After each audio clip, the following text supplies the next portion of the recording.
Bon, c'est quoi le problème? J'ai pas compris, hein. Ça fait la deuxième fois, même plus, troisième fois. C'est la première fois que je le prends en vidéo. C'est pas la même personne parce que c'est pas la même voix. Un petit rappel parce qu'on est tous concernés, hein. Ça concerne tout le monde et j'attends vos avis s'il vous plaît, vos commentaires. Hein? Tu viens te recueillir à l'église, un lieu commun à tout le monde. Une église dans laquelle il y a un orgue. Eh ben, oui, il peut arriver que tu entendes l'orgue dans la journée parce que il y a des élèves qui viennent. Ils viennent pas comme ça quand ils veulent, hein. C'est cadré, hein. C'est cadré. Le planning d'accès à l'orgue est strict en fonction des activités de la paroisse. Premièrement, on doit respecter, ce qui est tout à fait normal.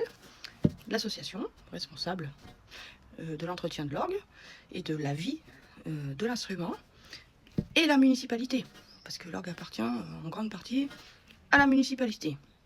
D'accord? Quand on joue de l'orgue, ça s'entend, on fait du bruit, ça s'entend à l'extérieur. Tu habites place de l'église, t'en profites à chaque fois. Et on vient dans ce contexte-là. On a tout à fait le droit d'être là en même temps que vous. Voilà, accueil public. Lorsque l'église est ouverte à tous. Voilà, tout le monde a le droit d'aller là-bas. Ok?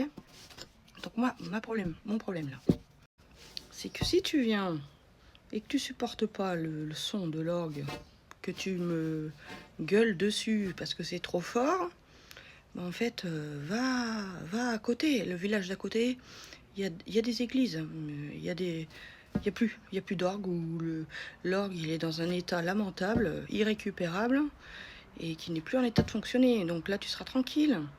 D'accord? En plus, je vous accompagne. Je change de registre exprès, parce que quand je sens qu'il y a quelqu'un, parce qu'on est là aussi pour tout le monde, je mets de côté mon travail. Parce que quand on travaille, c'est quoi? Quand on travaille l'orgue, c'est quoi? On teste les sons, les registres. Et encore, j'ai jamais fait de tutti. Hein. Donc, viens pas me dire que c'est trop fort, parce que j'ai jamais fait de tutti quand je m'exerce. Donc non, c'est le son normal de l'orgue. Donc quand on vient s'entraîner à l'orgue, c'est, on répète. C'est-à-dire qu'on prend 2 mesures et on les répète sans cesse. Voilà.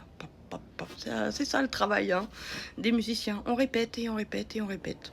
Et après on reprend du début. Et puis voilà, désolé, mais c'est comme ça qu'on apprend. C'est pour ça que la plupart des organismes s'entraînent la nuit. Les grands organismes hein, sur les cathédrales des grandes villes, ils s'entraînent la nuit.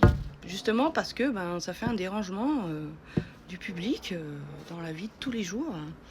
Est-ce que ça vous dérange si vous allez à l'église et que vous entendez quelqu'un qui joue de l'orgue? En plus, je m'arrête. Dans la plupart des cas, je m'arrête et je fais autre chose, un truc qui passe, tu vois, qui accompagne un petit peu les gens.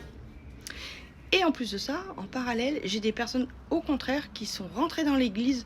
J'avais fini mon entraînement et j'ai entendu des applaudissements.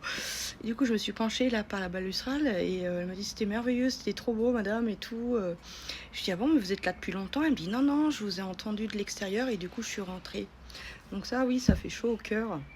Donc appel quand même au respect de chacun, voilà. Ou autrement, de toute façon, je vais faire remonter ça parce que ça peut pas durer trop longtemps.